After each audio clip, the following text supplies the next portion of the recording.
কাদরিয়া, এই পরিচয় আল্লাহ দরবারে যাবেন?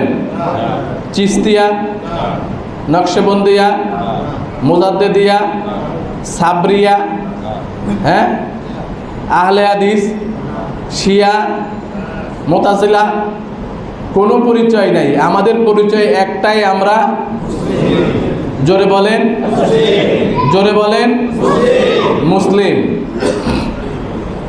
কোরআন কারিমে একাধিক জায়গায় আমার আপনার পরিচয় কি হবে, আমার আপনার পরিচয় কি হবে আল্লাহ পাক স্পষ্ট করে দিয়েছেন। ওয়ালা তামুতুন্না ইল্লা ওয়া আনতুম মুসলিমুন, অর্থ কি বলেন না? মুসলিম না হয়ে মৃত্যুবরণ, আহলে হাদিস না হয়ে মৃত্যুবরণ করো না, কাদরিয়া না হয়ে মৃত্যুবরণ করো না, হ্যাঁ, শাফি না হয়ে মৃত্যুবরণ করো না, হানাফি না হয়ে মৃত্যুবরণ করো না। অর্থ কি তাই? কি বলেন বলেন? মুসলমান না হয়ে মৃত্যুবরণ করো না।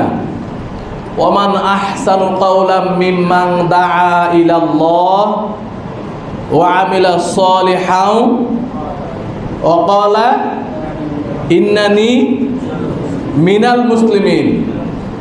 তার কথার চেয়ে অতি উত্তম কথা আর কার হতে পারে যে মানুষকে আল্লাহর দিকে ডাকে, নেক আমল করে এবং নিজেকে পরিচয় দেয় আমি একজন মুসলিম। কথা পরিষ্কার না? কোনো ব্যাখ্যা বিশ্লেষণের দরকার আছে? আল্লাহ শিখিয়ে দিচ্ছেন যে ওই মানুষটার কথাই উত্তম যে মানুষকে আল্লাহর দিকে ডাকে, নেক আমল করে আর নিজেকে মুসলমান হিসাবে কি দেয়, পরিচয় দেয়। তাহলে আমাকে তো ব্যাখ্যা করে অন্য কোনো পরিচয় দেওয়ার দরকার নাই, আছে কি বলেন? নাই।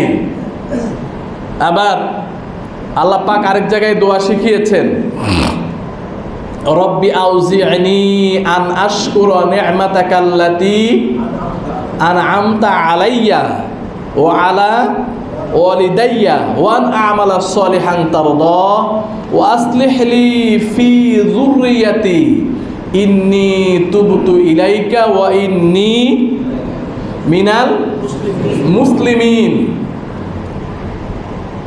আল্লাহ আপনাকে দোয়া শিখাচ্ছেন, আমাকে দোয়া শিখাচ্ছেন যে রব্বি আউজি'নি, আয় আল্লাহ আমাকে শক্তি দেন, ক্ষমতা দেন, তৌফিক দেন, আন আশকুরা নি'মাতাকাল্লাতী, আমাকে যে নিয়ামত দিয়েছেন এই নিয়ামতের শুকরিয়া আদায় করার তৌফিক দেন।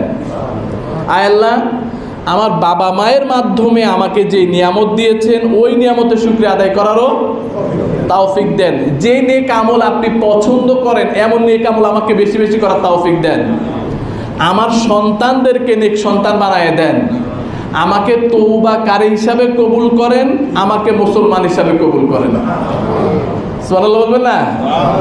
তাহলে সব কিছু মিলিয়ে আমরা যেটা